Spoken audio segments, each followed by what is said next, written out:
Bonjour et bienvenue sur commentphotographier.com.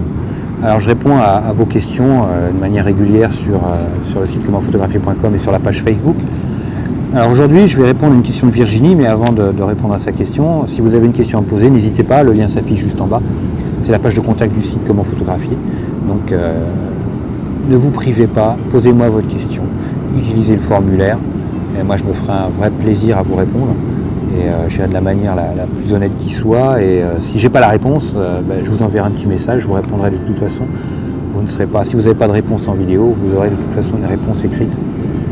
Mais si je fais une réponse en vidéo, je ne répondrai pas par écrit au mail.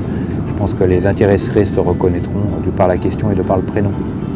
Alors aujourd'hui, la question de Virginie qui me pose qui me demande, je vais essayer de ne pas trop répéter, qui me demande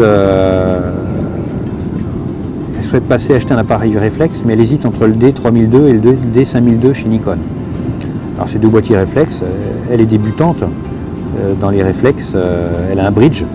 En même temps, je dirais bon, c'est pas parce qu'elle a un bridge qu'elle peut faire de la photo depuis 20 ans avec un bridge, elle ne sera pas forcément débutante. Virginie, il ne faut pas se déprécier comme ça, faut rester positif. Mais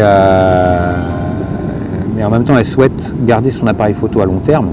Alors après, bon, qu'on ait un D3002 ou un D5002, on gardera l'appareil photo longtemps si on en prend soin. De toute façon, quelle est la différence qui va être entre le D3002 et le D5002? Qu'est-ce qui va faire qu'il faut acheter l'un plus que l'autre? Alors, je ne dirais pas qu'il faut acheter l'un plus que l'autre. Par contre, il y a des caractéristiques techniques qui font que l'un est meilleur que l'autre. Il va être plus cher que l'autre aussi. Le D5002 sera plus cher que le D3002. Pourquoi? Parce que déjà, quand on va faire nos photos, l'ergonomie sera plus étudiée, il y aura peut-être plus de possibilités de commandes tout de suite à avoir sous la main. On aura déjà plus de collimateurs dans le viseur pour faire notre mise au point au niveau de la qualité de l'autofocus. Il y a moins de collimateurs au niveau du D3002, il y en a plus sur le D5002, donc on aura une plage plus importante pour faire notre mise au point. Donc on aura une rapidité de prise de vue qui sera plus accrue sur le D5002 par rapport au D3002. On va avoir une dynamique aussi plus importante. Légèrement plus importante, c'est pas non plus, rassurez-vous, entre l'un ou l'autre, la qualité d'image sera toujours présente, les photos seront toujours bien exposées, il n'y a aucun problème là-dessus. Ensuite, la sensibilité ISO sera plus accrue, on va passer de 12008 à 25600. Après, bon, est-ce que vous faites souvent des photos dans ces conditions-là? Je ne sais pas, mais bon, c'est toujours un petit plus, parfois ça peut être utile. Moi, je fais rarement des photos à ce niveau-là, mais ça m'arrive rarement, mais ça m'arrive quand même un petit peu.